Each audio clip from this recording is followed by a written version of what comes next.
આજથી 7 વર્ષ પહેલા વડોદરામાં યુનાઇટેડ વે ગરબા ગ્રાઉન્ડ પાસેથી ડ્રામા આર્ટિસ્ટ પ્રાચી મૌર્યની લાશ મળી હતી. જે ઘટનાથી આખું વડોદરા હચમચી ગયું હતું.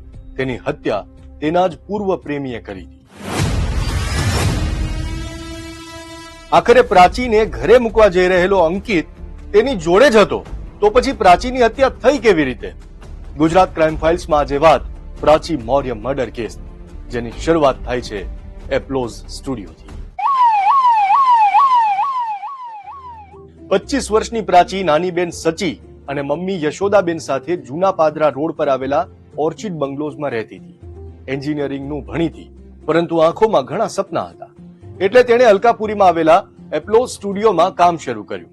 હજી તો માંડ 15 દિવસ થયા હતા કે સ્ટુડિયો વાળાએ ખંભાતમાં ડ્રામાનું આયોજન કર્યું. જે ગ્રુપનો ભાગ પ્રાચી પણ હતી. ઘરેથી 2 મોબાઈલ, મેકઅપનો સામાન અને કપડાની બેગ સાથે એક્ટિવા પર તે સ્ટુડિયો પહોંચ્યું. ત્યાંથી 17 લોકોનું ગ્રુપ 24 એપ્રિલે વડોદરાથી 80 કિલોમીટર દૂર ખંભાત પહોંચ્યું, જ્યાં તાળીઓના ગડગડાટ સાથે ડ્રામા સક્સેસફુલી પૂરો થયો. પ્રાચીએ મમ્મી સાથે ફોન પર વાત કરી. મમ્મી, અમારો શો સારો રહ્યો. હવે અમે વડોદરા આવવા નીકળીએ છીએ. દીકરીના અવાજ પરથી જ માને અંદાજો આવી ગયો કે પ્રાચી કેટલી ખુશ છે, પરંતુ બંનેમાંથી કોઈને ક્યાં